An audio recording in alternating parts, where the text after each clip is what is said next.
చదువుకుందాం. మార్కు సువార్త 10వ అధ్యాయము 17వ వచనం నుంచి 27వ వచనం వరకు దయచేసి చదువుకుందాం.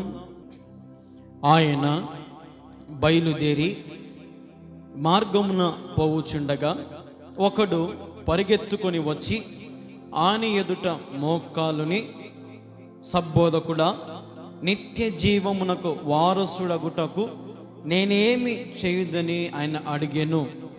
యేసు, నన్ను సత్పురుషుడని ఎలా చెప్పుచున్నావు? దేవుడు ఒక్కడే గాని మరి ఎవడునూ సత్పురుషుడు కాడు. నరహత్య చేయవద్దు, వ్యభిచరింపవద్దు, దొంగలింపవద్దు, అబద్ధ సాక్ష్యము పలకవద్దు, మోసపుచ్చవద్దు, నీ తల్లిదండ్రులను సన్మానింపుము అను ఆజ్ఞలు నీకు తెలియను గదా అని అతనితో చెప్పెను. అందుకతడు, బోధకుడా, బాల్యము నుండి ఇవన్నీ అనుసరించుచూనే ఉంటినని చెప్పెను. యేసు అతని చూచి అతనిని ప్రేమించి, నీకు ఒకటి కొదువుగానున్నది, నీవు వెళ్ళి నీకు కలిగినవన్నీ అమ్మి బీదలకిమ్ము, పరలోకమందు నీకు ధనము కలుగును, నీవు వచ్చి నన్ను వెంబడించుమని చెప్పెను. అతడు మిగులు ఆస్తి గలవాడు గనుక ఆ మాటకు ముఖము చిన్నబుచ్చుకొని దుఃఖపడుచుచు వెళ్ళిపోయెను. అప్పుడు యేసు చుట్టూ చూచి, ఆస్తి గలవారు దేవుని రాజ్యములో ప్రవేశించుట ఎంతో దుర్లభమని తన శిష్యులతో చెప్పెను. ఆయన మాటలకు శిష్యులు విస్మయం ఉందిరి. అందుకు యేసు తిరిగి వారితో ఇట్లా నేను, పిల్లలారా, తమ ఆస్తి యందు నమ్మిక ఉంచువారు దేవుని రాజ్యములో ప్రవేశించుట ఎంతో దుర్లభము. ధనవంతుడు దేవుని రాజ్యంలో ప్రవేశించుట కంటే ఒంటె సూది బెజ్జములో దూరుట సులభము. అందుకు వారు అత్యధికముగా ఆశ్చర్యపడి, అట్లయితే ఎవడు రక్షణ పొందగలడని ఆయన అడిగిరి. యేసు వారిని చూచి, ఇది మనుషులకు అసాధ్యమే కానీ దేవునికి అసాధ్యము కాదు, దేవునికి సమస్తము సాధ్యమని అనెను. హల్లెలూయా.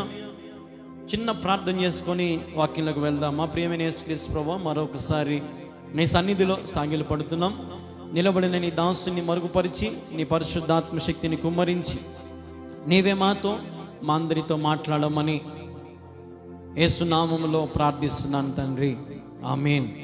ప్రియులారా, ఇక్కడ మనం చదివినటువంటి భాగమును బట్టి ఇక్కడ ఒక ధనవంతుడు యేసు ప్రభు వారి దగ్గరికి, యేసు ప్రభు వారు ఒక మార్గములో పోతా ఉన్నాడు. యేసు ప్రభు ఒక మార్గంలో పోతా ఉన్నాడు. పోతూ ఉన్నప్పుడు ఒక ధనవంతుడు యేసు ప్రభు దగ్గరికి ఎదురుగా వచ్చి, యేసు ప్రభువా, సద్బోధకుడా, చూడన్న మాట ఉందా, సద్బోధకుడా, నిత్య జీవమునకు వారసుడగుటకు నేనేమి చేయుదనని అడిగాను. యేసు ప్రభువా, సద్బోధకుడా, నేను పరలోక రాజ్యానికి రావాలంటే ఏం చేయాలి? ఎవరు అడుగుతున్నారు ఈ మాట? ఎవరు అడుగుతున్నారు? ధనవంతుడు. బాగా వినాలా, అందుకే ధనవంతుడు అడుగుతున్నాడు. ఏమని? యేసయ్యా, పరలోక రాజ్యానికి రావాలంటే ఎట్లా? సద్బోధకుడా. అప్పుడు యేసు ప్రభు అంటున్నాడు, నేను సద్బోధకుడని ఎలా అంటున్నావు? సత్పురుషుడు ఈ లోకంలో ఎవరూ లేడు, దేవుడు ఒక్కడే. సత్పురుషుడు ఎవరు ఈ లోకంలో లేరు అంటే అక్కడ అర్థమవుతుంది, ఆ ధనవంతుడు దేవుణ్ణి ఏం చేయాలనుకున్నాడంటే, మన భాషలో చెప్పాలంటే కాకా పట్టాలని చూశాడు. ఎట్లా? సద్బోధకుడా అంటే యేసు ప్రభు సంతోషపడతాడు అనుకున్నాడు. గొప్పవాడా, సద్బోధకుడా, నీలాంటి వాడు ఎవరు లేరు, సత్పురుషునివి నువ్వు, యుగానికొక్కడివి అని దేవుని పొగడాలని చూశాడు. కానీ దేవుడు అంటున్నాడు, నీవు నన్ను ఎలా సత్పురుషుడు అనగలుగుతున్నావు? అవసరం ఆ మాట? ఇప్పుడు అతనికి ఏం డౌట్ వచ్చింది? పరలోకానికి ఎలా పోవాలని డౌట్ వచ్చింది. అది అడగాల దేవుణ్ణి. కానీ మధ్యలో మళ్ళీ యేసు ప్రభుని ఏం చేయాలని చూశాడు? పొగడాలని చూశాడు.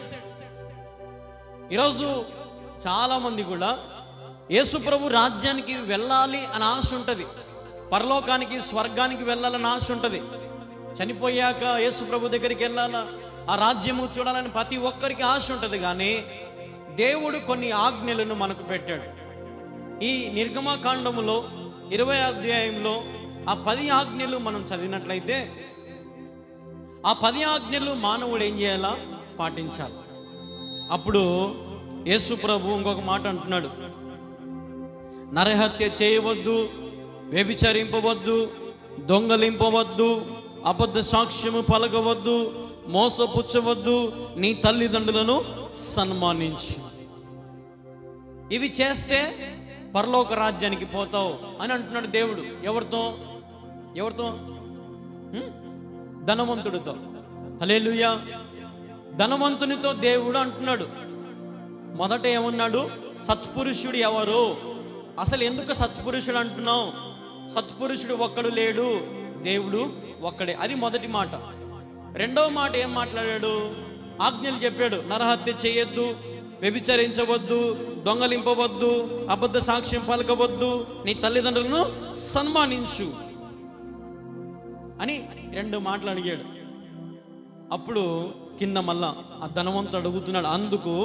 అందుకు అతడు, బోధకుడా, బాల్యము నుండి ఇవన్నీ నేను పాటిస్తూ ఉన్నా.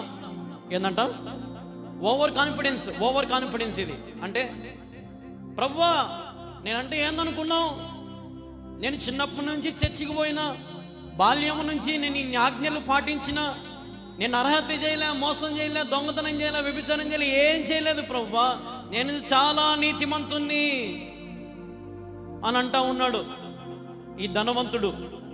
అప్పుడు యేసు ప్రభు అంటున్నాడు, నాయనా కరెక్టే, నువ్వు అన్నీ పాటించే ఒప్పుకుంటున్నా, కానీ నీలో ఇంకొకటి కొద ఉందిరా, అందుకు నువ్వు పరలోకానికి పోలేవు. ఏంది ప్రభువా, చిన్నప్పటి నుంచి నీ ఆజ్ఞలన్నీ పాటించానే, మళ్ళీ నాకు అర్హత లేదంటావే, ఇంకేం చేయాలో చెప్పు. నీ మిగులు ఆస్తిలో నీ ఆస్తినంతా అమ్మి బీదలకిమ్ము అన్నాడు. సత్యంగా వాడు ఏం చేయాలంట? వాడి ఆస్తి మొత్తం అమ్మి బీదలకు పంచిపెట్టినాక నువ్వు బికారుని అయిపోతావని బాధపడద్దు, నన్ను వెంబడించు అంటున్నాడు. మళ్ళా అర్థమైందా? ఇప్పుడు ఆ ధనవంతుని దగ్గర ఆస్తిని దేవుడు ఏం చెప్తున్నాడు? నాయనా నువ్వు చిన్నప్పటి నుంచి అన్నీ పాటించావు, బాగానే ఉంది, కానీ నీ దృష్టి అంతా ఎక్కడుందంటే నీ ఆస్తి మీద ఉంది. నువ్వు నరహత్య చేయలే, ఏం చేయలేదు, ఒప్పుకుంటున్నా, కానీ నీ ఆలోచన అంతా దేవుని మీద లేదు. దేని మీద ఉంది? నీ ఆస్తి మీద ఉంది. కాబట్టి నువ్వు పరలోక రాజ్యానికి రావాలంటే నీ ఆస్తిని అమ్మి బీదలకిచ్చి నన్ను వెంబడించు. హల్లెలూయా. ఏమి ట్విస్ట్ పెట్టాడు చూడు, ఏం సస్పెన్స్ పెట్టాడు చూడు దేవుడు. అందుకు వాడు వెంటనే యేసు ప్రభుని సరే ప్రభు అనలే. సరే ప్రభు నువ్వు చెప్పినట్టే నేను నా ఆస్తిని అంతా అమ్మి బీదలకి ఇస్తాను, నిన్ను వెంబడిస్తాను అని చెప్పలే. వాడు ఏం చెప్పినాడంటే మొగం అంతా చిన్నబుచ్చుకొని వెళ్ళిపోయాడు. అప్పుడు యేసు ప్రభు వెనకాల తిరిగి శిష్యులతో చెప్తున్నాడు, నాయనా శిష్యులారా, చూడండి ఆ మాట కింద వచ్చిన ఉంటుంది, ఆస్తి గలవారు దేవుని రాజ్యంలో ప్రవేశించుట ఎంతో దుర్లభం అని అతని శిష్యులతో చెప్పెను. ఆస్తి పరులు, ఆస్తిని అంతస్తులను ప్రేమించేవారు దేవుని రాజ్యానికి వారసులు కారు. ఎందుకంటే నీ జీవితంలో మొదటి స్థానం యేసు ప్రభుకి లేదు, నీ ఆస్తికి ఉంది. సంపాదించాలా, పేరు కావాలా, ప్రఖ్యాతులు కావాలా, కోట్ల డబ్బు కావాలా, భూములు కావాలా, పశువులు కావాలా, అందరికంటే గొప్పని కావాలా. కరెక్టే, 10 ఆజ్ఞలు పాటిస్తున్నావు, తల్లిదండ్రులను సన్మానిస్తున్నావు, నరహత్య చేయట్లా, వ్యభిచారించట్లా, దొంగతనం చేయట్లా, మోసం చేయట్లా, కానీ దేన్ని ప్రేమిస్తున్నావు? ఆస్తిని ప్రేమిస్తున్నావు. నీ జీవితంలో మొదటి స్థానం యేసు ప్రభుకి ఇచ్చేయి. ఈ ధనవంతుడితో దేవుడు చెప్తున్నాడు, నీ ఆస్తి నమ్మి బీదలకి ఇచ్చేయి అంటే వాడు నిజమైన క్రైస్తవుడైతే, నిజముగా యేసు ప్రభుని వెంబడించే వాడైతే ఏం చెప్తాడు? ప్రభువా నువ్వు చెప్పినట్టే నా ఆస్తిని అంత అమ్మి నీకు బీదలకి ఇస్తా అంటాడు.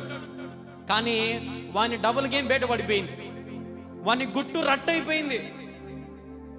యేసుప్రభు నలుగురిలో వాని గుట్టు బేటేసేసాడు. వానికి యేసుప్రభు అంటే పిచ్చి కాదు, వానికి ఆస్తి అంటే పిచ్చి. అందుకు యేసుప్రభు అంటున్నాడు, నాయనా ధనవంతులున్న రాజ్యానికి వారసులు కాలేరు. అదేంటి బ్రదర్, మరి ఈరోజు అంతో ఇంతో దేవుడు నాకు ఆస్తి పాస్తులు ఇచ్చాడు కదా, మరి వాటన్నిటి నేను కూడా అమ్ముకోవాలా, నేను కూడా అమ్ముకొని బీదలకు ఇవ్వాలనా అని కొంతమందికి డౌట్ ఉంటుంది కదా. ఇప్పుడు వాక్యంలో ఉన్నటువంటి ఆ ధనవంతునికే దేవుడు పరలోక రాజ్యం ఇవ్వలేదే, మరి ఈ లోకంలో నాకు అంత ఇంత భూమి ఉంది, బంగారు ఉంది, డబ్బు ఉంది, అన్నీ ఉన్నాయే, మరి నేను పరలోక రాజ్యానికి పోతానా అని కొంతమందికి డౌట్ ఉంటుంది. కానీ దేవుడు అంటున్నాడు, నీకున్న వాటిని బట్టి సంతోషించు, అనుభవించు, కానీ మొదటి స్థానం ఎవరికి ఇవ్వాలా? యేసుప్రభుకి ఇవ్వాలి.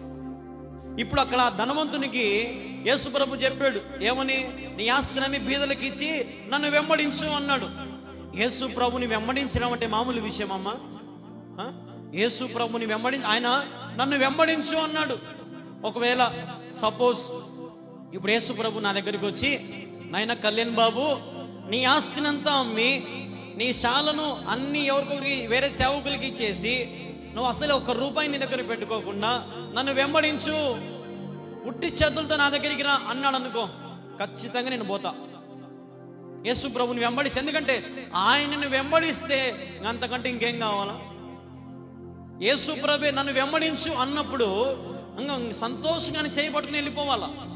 ఎందుకు? ఖచ్చితంగా పరలోక రాజ్యం వస్తుంది. హల్లెలూయా. యేసు ప్రభుని వెంబడిస్తే ఏమొస్తుందంటే పరలోక రాజ్యంలో మనం ప్రవేశించబడతాం. యేసు నామము ద్వారానే. చాలా మంది అంటారు, ఎందుకు యేసు ప్రభు నామములో ప్రార్థన చేయాలా? తండ్రి అయిన యెహోవా నామములో ప్రార్థన చేయొచ్చు కదా. యేసుక్రీస్తు నామములో ఎందుకు చేయాలా ప్రార్థన? అసలు ఈ భూమిని సృష్టించిన వాడు తండ్రి కదా, ఈ యెహోవా దేవుడు కదా, భూమిని సృష్టించింది, సమస్తము చేసిందంతా తండ్రిన దేవుడు కదా. ఈ యేసు ప్రభుని ఎందుకు మనము ప్రార్థన చేయాలంటే, తండ్రి తన కుమారుని అనుగ్రహించబడి ఈ లోకానికి పంపించి తన కుమారుని యేసు ప్రభుని లోకానికి అందించినటువంటి దేవుడు యేసు ప్రభుకి ఎక్కువ ప్రాధాన్యత ఇచ్చాడు తండ్రి, తన కొడుకు కాబట్టి. అందులో ఇంకొక మాట ఏమంటాడంటే యేసు ప్రభు కూడా, నా నామమున మీరు ఏమి అడుగుదురో అది నా తండ్రి మీకు అనుగ్రహించబడును.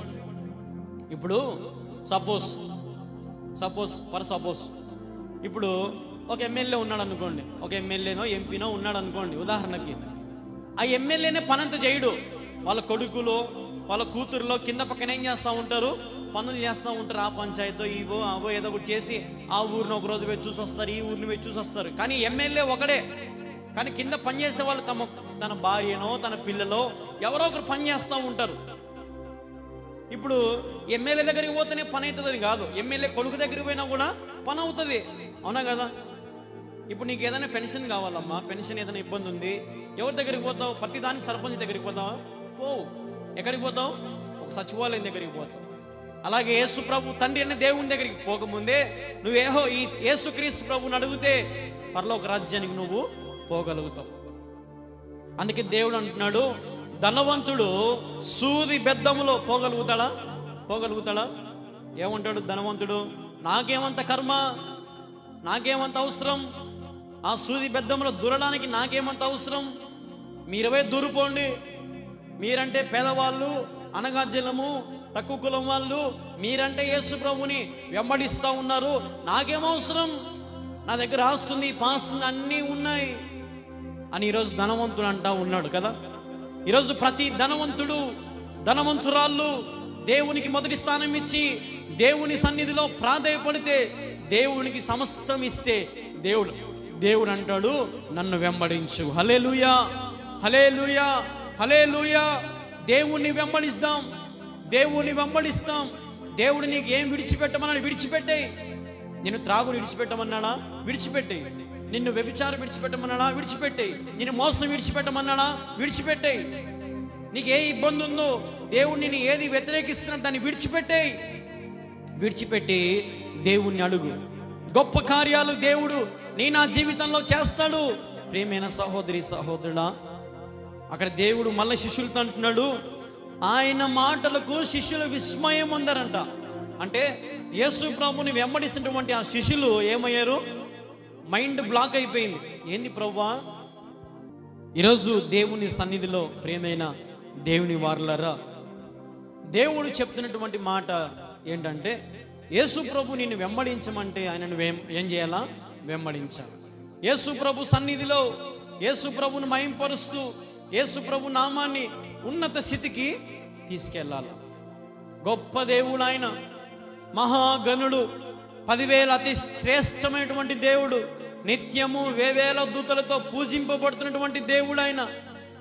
ఈరోజు దేశ నలుమూలలో, రాష్ట్ర నలుమూలంలో, లేదంటే ప్రపంచ యావత్తంగా ఈ ఆదివారాన్ని కొన్ని లక్షల కోట్ల మంది దేవుని సన్నిధిలో ఉన్నారు. హల్లెలూయా. కొన్ని కోట్ల మంది యేసు ప్రభుని ఈరోజు స్తుతిస్తున్నారు. ఎందుకంటే యేసు ప్రభుని వాళ్ళు వెంబడిస్తూ ఉన్నారు. ఈరోజు నువ్వు రాలేకపోయావు దేవుని మందిరానికి, దేవుని సన్నిధికి. ఎందుకు రాలేకపోయావు? వేటి కోసం? దేవుడు అంటున్నాడు, వాటిని విడిచిపెట్టి ఏం చేయాలా? నన్ను వెంబడించాలి. నువ్వు దేనిని బట్టి రాలేకపోతున్నావో, దేనిని బట్టి దేవుని సమయాన్ని కేటాయించలేకపోతున్నావో దాన్ని విడిచిపెట్టు.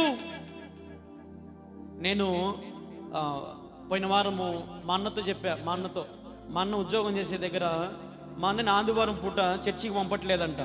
ఆదివారం పూట ఖచ్చితంగా నువ్వు డ్యూటీకి రావాల్సిందే, చర్చికి పంపము, ఏం పంపము, డ్యూటీకి రావాల్సిందే అంటున్నారంట.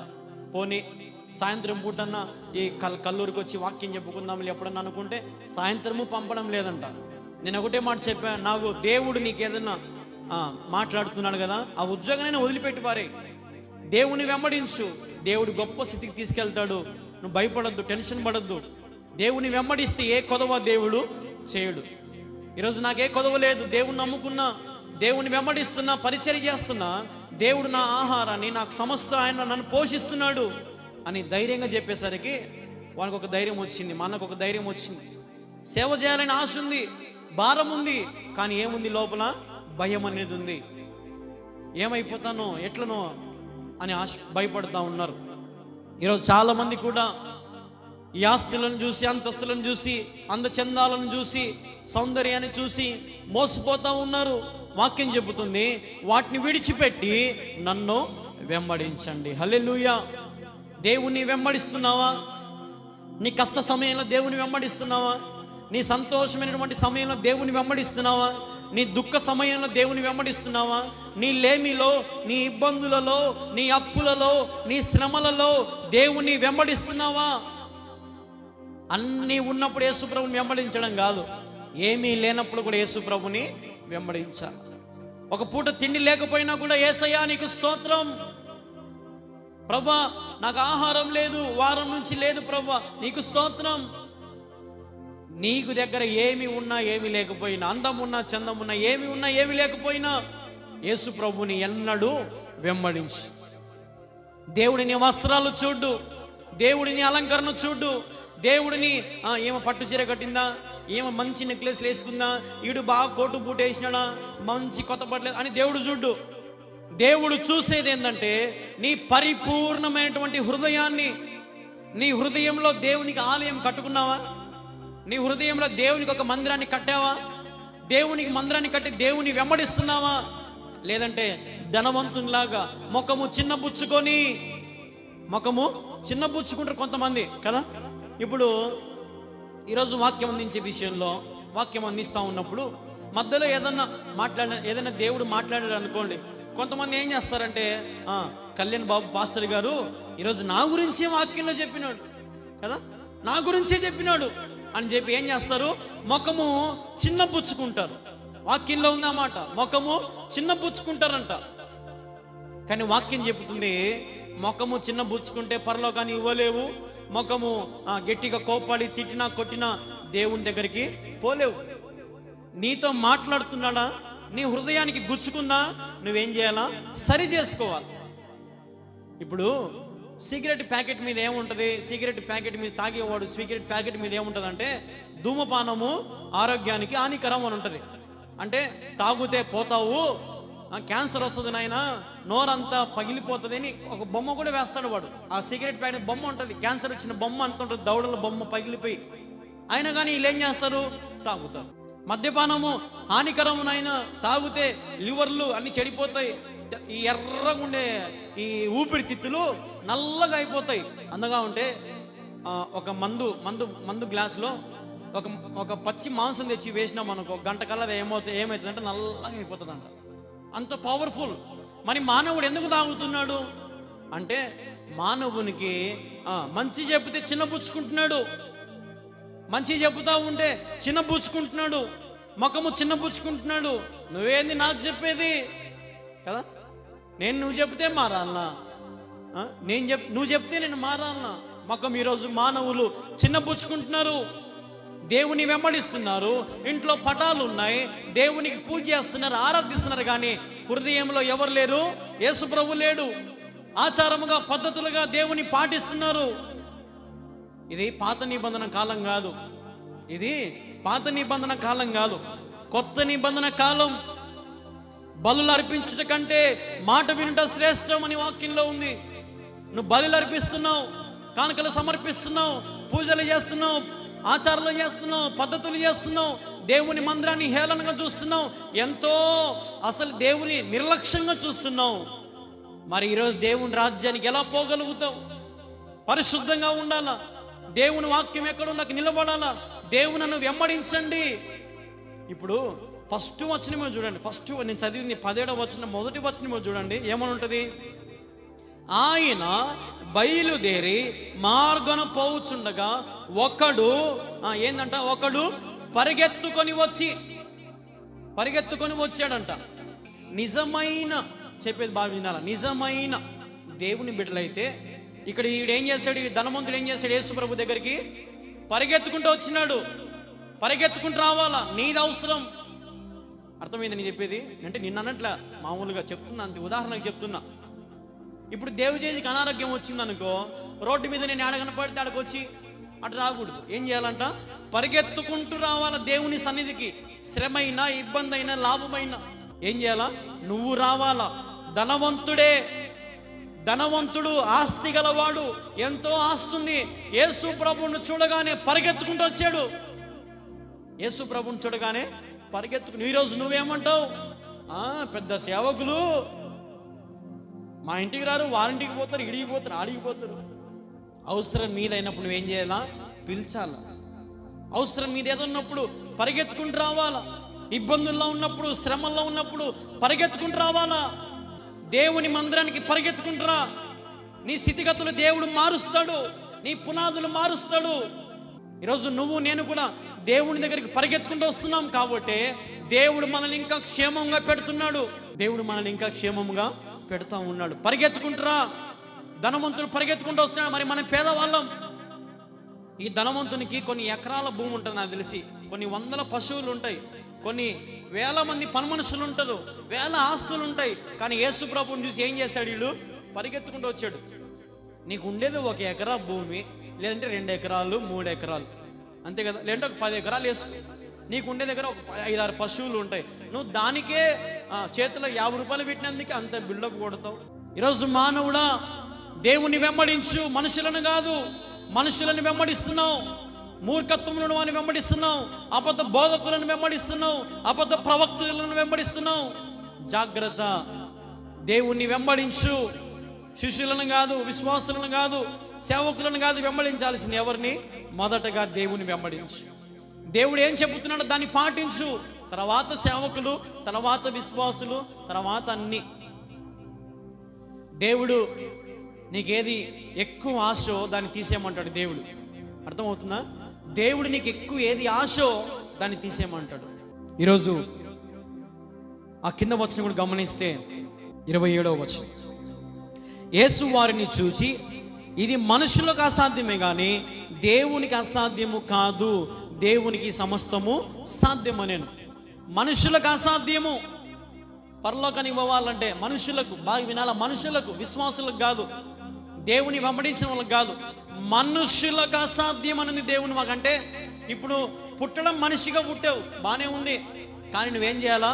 తిరిగి జన్మించాలా, మారు మనసు పొందాలా, రక్షణ పొందాలా, బాప్తిసం పొందాలా. నువ్వు ఎక్కడ బాప్తిసం పొందావో ఆ చర్చికే పోవాలా మరణం వరకు. హల్లెలూయా, హల్లెలూయా. ఈరోజు నీ ఇల్లు బండ మీద కట్టబడి ఉండాలా. యేసు ప్రభుని వెంబడిస్తున్నావా? నీ పునాదిని మార్చేయి. నీ పునాదిని మార్చి మంచి పునాది కట్టుకో. ఇప్పటి నుంచైనా మళ్ళీ పుట్టినా అనుకో, ఇదే నా కొత్త జీవితం అనుకో, ఇదే నా కొత్త వాక్యం అనుకో, కొత్త జీవితం అనుకో.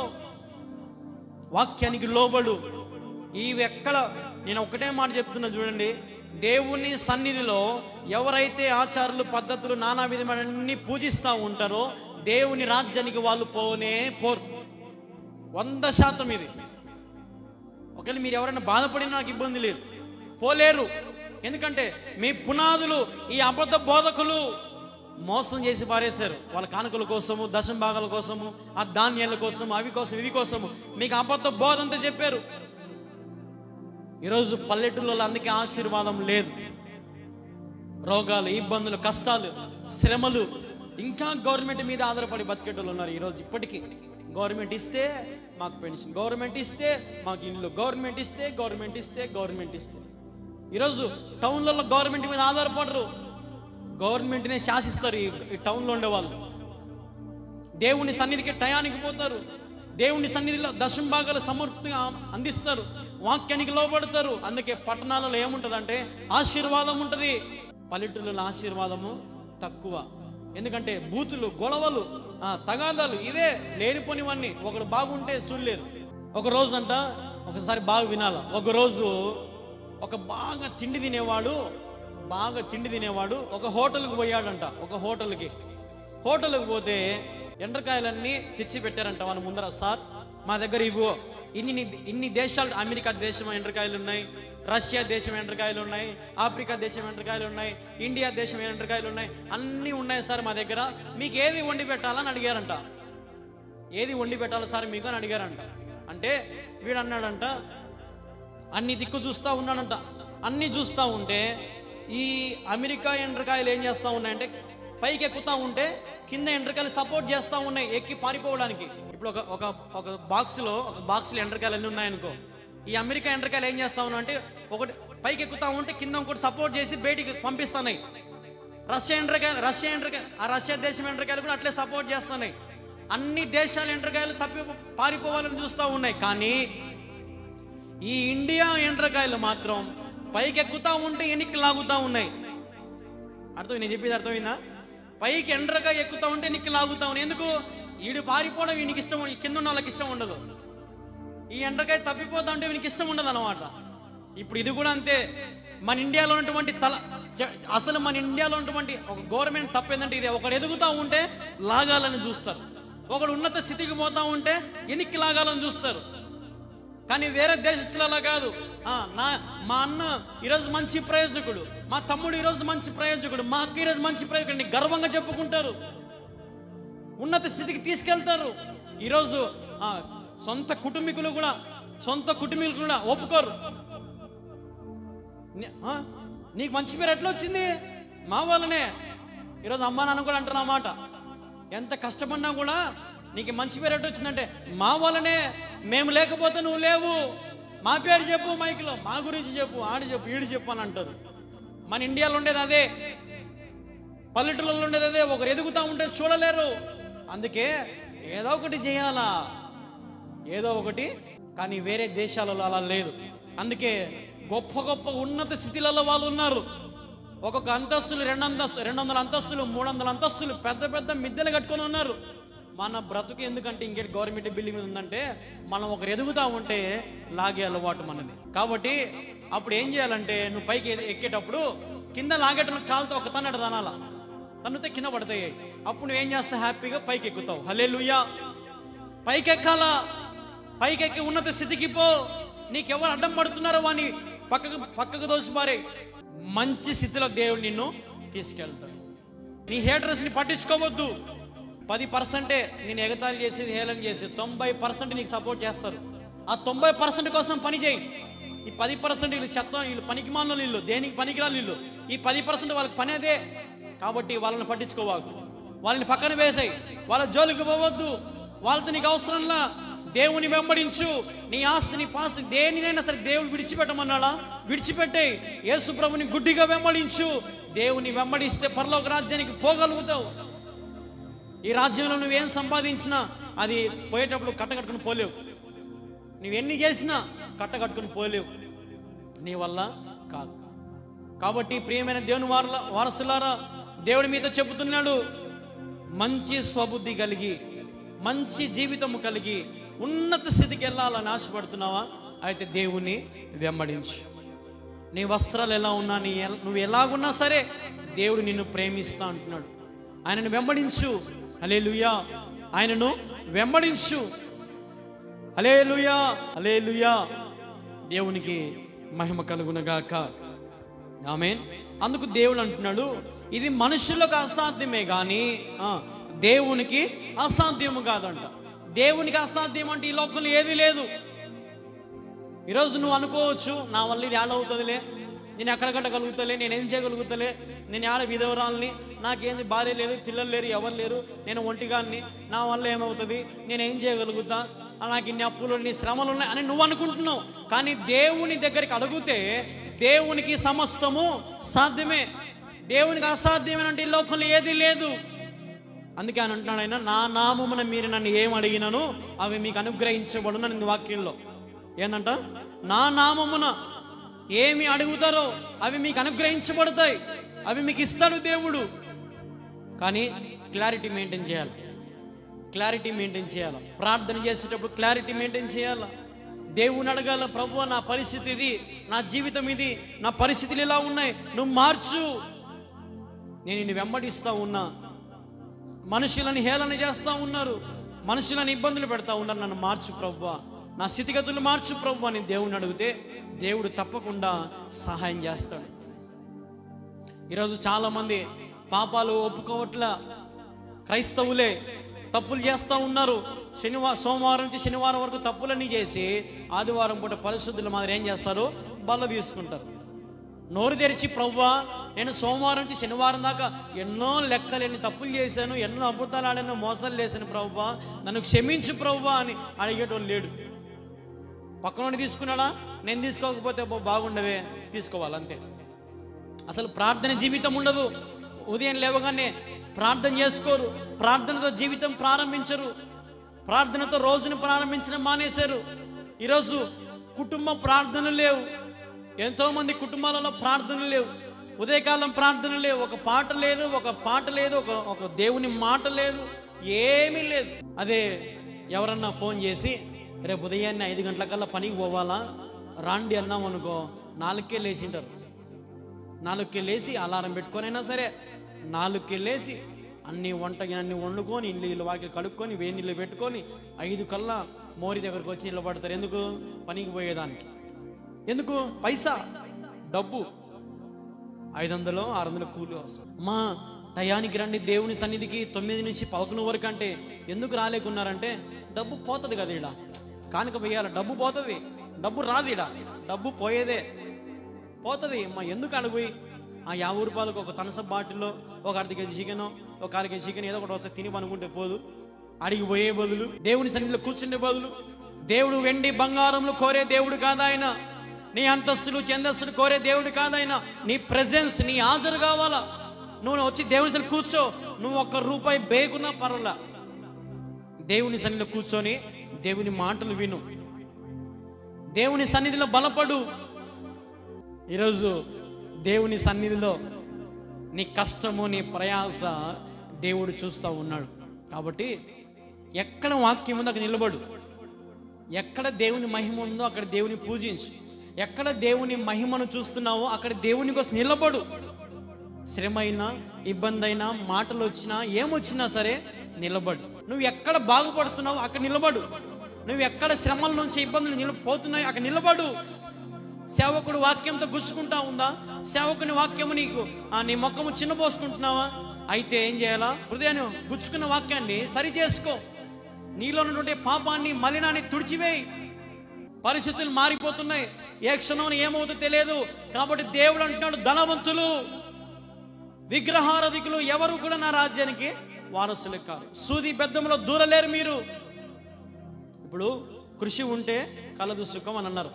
ఇప్పుడు ఉదాహరణకి అప్పుడు ఆ గేట్ ఉందనుకో, ఆ గేట్లో నేను దూరిపోవాలా, ఆ గేట్లో దూరిపోవాలంటే నాకేం కావాలో కృషి ఉండాలి, నేను చేయగలను, నేను ఆ కడ్డీలో దూరిపోగలను అని ఆశ ఉండాలి, దూరగలుగుతాం. కానీ దేవుని వెంబడిస్తున్నావా? దేవుని వెంబడిస్తే దేవునికి అసాధ్యమైన అంటే ఏది లేదు. దేవునికి అసాధ్యం అంటే ఏది ఈ లోకంలో లేదు. ఒక ఆయన బాప్తిసం ఇస్తా ఉన్నాడు, ఒక బ్రదర్కి బాప్తిసం ఇచ్చాడు. ఇలా నీళ్ళల్లో ఇలా ముంచి ఇలా లేపాడు. అది యూట్యూబ్లో కూడా పెట్టారు ఆ వీడియో. ఇలా ప్రార్థన చేశాడు, ప్రార్థన చేసి బాప్తిసం ఇలా ముంచి ఇలా లేపాడు. తెల్లటి నీళ్ళని ఎప్పుడైతే పైకి లేపాడో ఆ ప్రాంతం అంతా కూడా నల్లగా అయిపోయింది. అందరూ ఆశ్చర్యపడ్డారు. ఏమంటే యేసు ప్రభు శక్తి ఈయనలోకి వచ్చింది, ఈయనలో ఉన్నటువంటి సైతాన్ గాడు పారిపోయాడు అని పెట్టారు కింద. యేసు ప్రభు వస్తాడు, నిజంగా ఆయన అంత్య దినాలలో వస్తాడు, నేను తీసుకొని పోతాడు, నమ్ము. ఇప్పుడు పెళ్లి కుమార్తె ఏం చేస్తుంది? పెళ్లి కొడుకు కోసం రాత్రి పెళ్లి ముందు రాత్రి ఏం చేస్తూ ఉంటుంది అంటే, ఇంకా రేపు పొద్దున్న నా పెళ్ళి బాగా జరుగుతుందో లేదో, ఎట్లుంటుందో ఏమో అని పెళ్లి కూతురికి భయం ఉంటుంది కదా. అందుకే పెళ్లి కూతురు ముఖం అంతా చిన్నబుచ్చుకో ఉంటుంది పెళ్లిలో, ఊరికినే కాదు, ఆలోచనలు చేస్తూ ఉంటుంది. నా కుటుంబాన్ని దూరం అయిపోతానేమో అని, మా అమ్మ మా నాన్నకు దూరం అయిపోతానేమో అని, బంధువులు దూరం, నా భర్తను ఎట్లా చూసుకుంటాడో, నన్ను బాగా చూసుకుంటాడో చూసుకోడో, మా అత్త మామ నన్ను అని ఆలోచన చేస్తూ ఉంటుంది పెళ్లి కూతురు. అలాగే నువ్వు కూడా ఆలోచన చేయి, ప్రభువా నువ్వు ఎప్పుడు వస్తున్నావు, నన్ను ఎప్పుడు పెళ్లి చేసుకుంటావు, ఆ రాజ్యం ఎలా ఉంటుంది, అక్కడ అందరూ ఎలా ఉంటారు ప్రభువా, మనుషుల్లాగే ఉంటారా లేదంటే ఎట్లుంటారు ప్రభు అని దేవునితో సంబంధం పెట్టుకో. దేవుడు నీకు చెబుతాడు. ఇప్పుడు పెళ్లి చేసుకునే వాళ్ళు పెళ్లి చూపులకు వచ్చిపోయి నాకు ఏం చేస్తారంటే, పెళ్లి కొడుకు పెళ్లి కూతురు నెంబర్ ఇప్పించుకుంటాడు, అవునా కదా? పెళ్లి కూతురు నెంబర్ ఇప్పించుకొని ఒక 10 రోజులు 15 రోజుల ముందు నుంచి ఫోన్లు చేసి మాడుతూ ఉంటాడు, తన గురించి చెప్తాడు.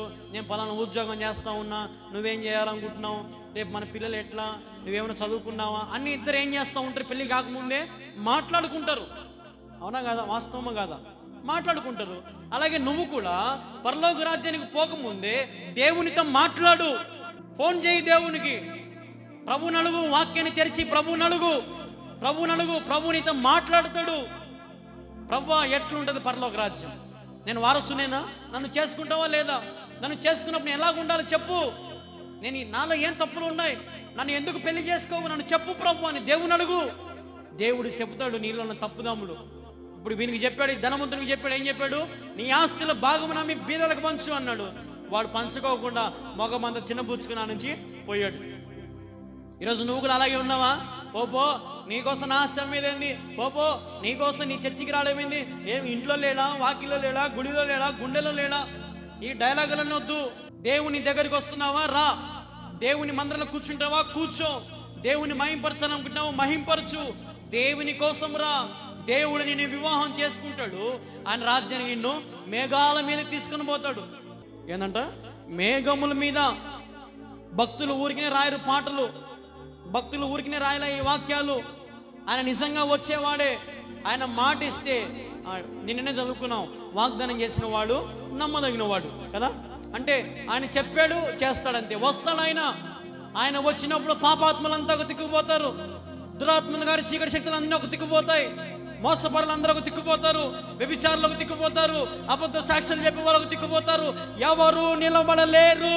యేసు ప్రభు ఎదుట నిలబడేది ఒక్కరే, 10 ఆజ్ఞలు పాటించిన వాడు, దేవుని వెంబడించాలని ఆశపడిన వాడు, దీనుడు తగ్గించుకునేవాడు దేవుని ఎదుట నిలబడతాడు ప్రభువా అని. కొన్ని కోట్ల మంది పక్కకు పోతారు తెలుసా, కొన్ని కోట్ల మంది లేచిపోతారు పక్కకి, పనికి రాకుండా. ఈరోజు ఆ జాబితాలో నువ్వు ఉండొద్దు, ఆ జాబితాలో నువ్వు ఉండదు. దేవుని వెంబడించు, నీ పరిస్థితులు దేవుడు తారుమారు చేస్తాడు. నమ్మకంగా ఉండు. నీ కలిగిన దాంట్లో దేవునికి దశంభాగం పోయి దేవుని సన్నిధిలో నీ సమర్పణ సమర్పించు, దేవుని సన్నిధిలో నీ జీవితాన్ని సమర్పించు, దేవుని సన్నిధిలో శ్రేష్టముగా జీవించు. సోమవారం నుంచి శనివారం వరకు ఏ తప్పిదములు, మోసములు, అబద్ధాలు ఏవి చెప్పకుండా ఆశ నిగ్రహం పెట్టుకొని పవిత్రంగా జీవించు. ప్రతి ఆదివారం ఇదే ప్రార్థన, ఏమని, ప్రభువా నేను పాపిని నన్ను క్షమించి. ఇదేనా ప్రతి ఆదివారం? ఇదేనా ప్రార్థన? ఇంకెప్పుడు నువ్వు పాపాలు మానుకుండేది, ఎప్పుడు నువ్వు వ్యసనాలు మానుకుండేది, ఇంకెప్పుడు ఈ లోక సంబంధమైన జీవితం మానుకుండేది? ఎప్పుడు మానుకో. జీవితంలో యేసు ప్రభుని చేర్చుకో.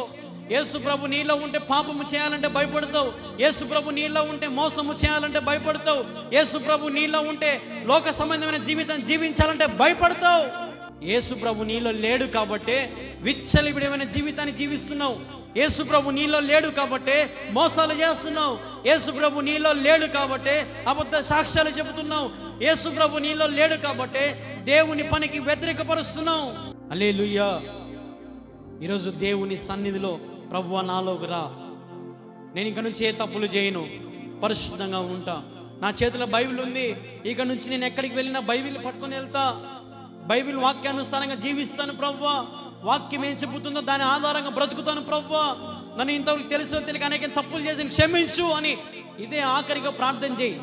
రేపు వారం నుంచి ఏం చేస్తావంటే, ప్రభువా నేను నీకు వాగ్దానం ఇచ్చినట్టుగా ఏ పాపము చేయలా చెప్పగలుగుతామా? ఆ ధైర్యం మనకుందా? ఆ తీర్మానం మనకుందా? ఆ సమర్పణ మనకుందా? దేవుడు ఖచ్చితంగా నిన్ను వాడుకుంటాడు. ఆయనను వెంబడించు, ఆయనను వెంబడించు, వెంబడించు, ఆయన మార్గంలో నడుచు, ఆయన విడిచి వెళ్ళినటువంటి మాదిరిలో బ్రతుకు. యేసుప్రభు అడుగులలో నడుస్తే నీకు క్షేమం. ఇప్పుడు ఒక బుడద ఉంటుంది, బుడదలో ఏం చేస్తారు బుడదలో మనం ఈ పక్క నుంచి ఆ పక్కకు పోవాలంటే ఏం చేస్తారు? రాళ్ళు వేస్తారు, చిన్న చిన్న రాళ్ళు వేసి దాటుకోవాలని చూస్తారు, అంతే కదా. ఎందుకు? నీ ప్యాంటుకి మట్టి కాకూడదు, నీ చెప్పులకు మట్టి కాకూడదని, అవునా కదా? ఇప్పుడు దేవుడు కూడా ఈ బురద అనే లోకములో యేసు ప్రభు ఏం చేశాడంటే రాళ్ళు వేసాడు. బాగా వినాలా, ఏం వేశాడు? రాళ్ళు వేసాడు యేసు ప్రభు. నువ్వు దేని మీద నడచాలి? ఇప్పుడు దేని మీద నడచాలా? రాళ్ళ మీద నడచాలా. నువ్వేం చేస్తావంటే బుడదలో దిగుతావు, బుడదలో దిగి ఎంత బాగుందో బుడద, ఎంత బాగుందో అని అంటా ఉన్నావు. దేవుడేమో బుడదలో నీకు రాళ్ళు వేసాడు, రాళ్ళ మీద నడుచు. నీకు ఒక్క మట్టి కూడా కాదు, నీకు ఒక మట్టి కూడా కాదు. కాబట్టి ఈ ఉదాహరణలని గుర్తుపెట్టుకో. వాక్యానుసారంగా ఈ ధనవంతునికి పరలోక రాజ్యం లేదంటున్నాడు దేవుడు. శిష్యులే ఆశ్చర్యపోతున్నారు, విస్మయం పొందుతున్నారు. మరి ఈరోజు మనకు కలిగిన దాంట్లో అతిశయపడుతున్నావా? నీకు డబ్బు ఉందని అహంకారంతో ఉన్నావా? గర్వంతో ఉన్నావా? అతిశయంతో ఉన్నావా? సేవకులను ప్రేమించు, సంఘాన్ని ప్రేమించు, గౌరవించు, దేవుని మాటకు లోబడు, దేవుని సన్నిధితో ఐక్యత కలిగి, సహవాసం కలిగి ఒకరినొకరు ప్రేమించుకోండి. పేదవాడు వస్తాడు, ధనవంతుడు వస్తాడు మందిరానికి, కానీ భేదం అనేది ఉండకూడదు. ఏముండకూడదు? భేదం ఉండకూడదు. అని ధనవంతురాల్ని నాతో ఎవరు మాట్లాడకూడదు, నా స్థాయికి తగిన వాళ్ళు నాతో మాట్లాడాలి అని అనుకున్నావు అనుకో, నువ్వు నీ స్థాయి ఎంత పన్నారు కానీ పోతావు. ఇప్పుడు మన యుక్రెయిన్ నుంచి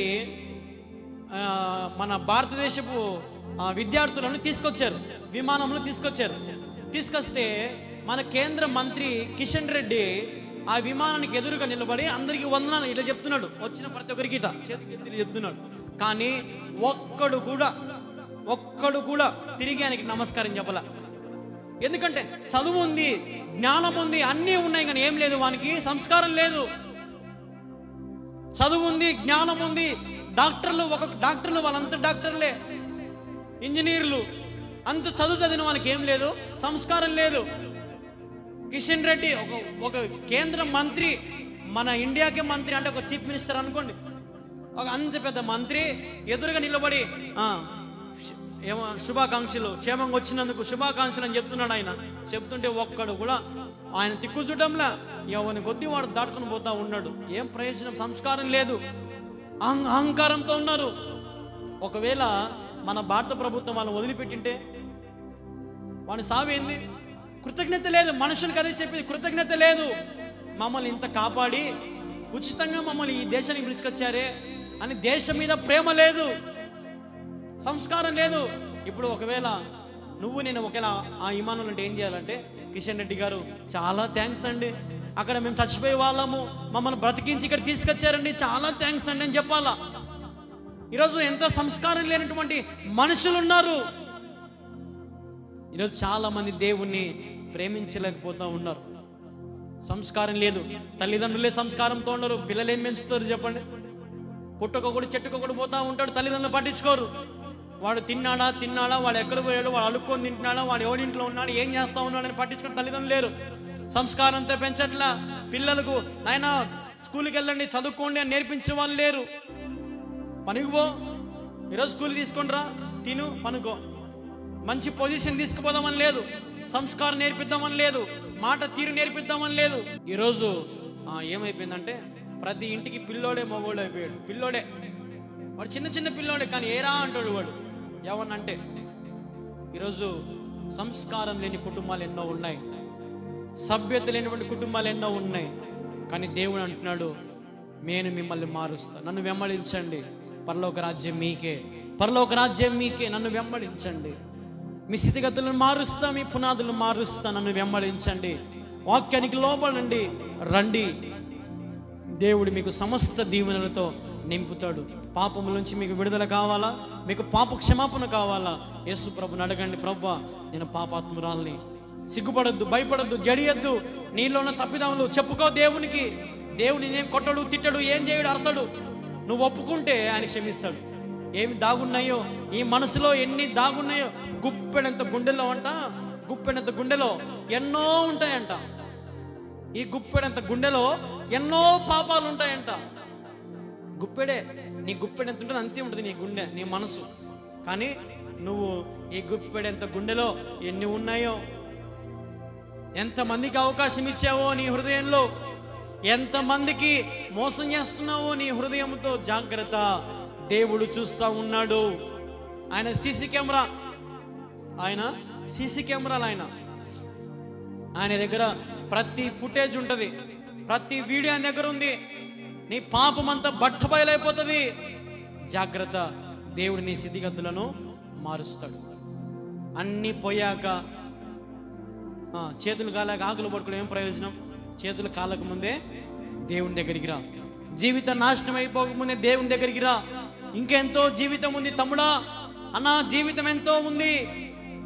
ఇదే శాశ్వతం కాదు, ఇంకా ఎంతో గొప్ప జీవితం ఉంది. దేవుని దగ్గర లోబడండి, దేవుని ఎదుట బ్రతకండి, దేవుడు చెప్పినట్టుగా జీవించండి. గొప్ప స్థితికి మీరు పోతారు. హల్లెలూయా. మోకరించండి.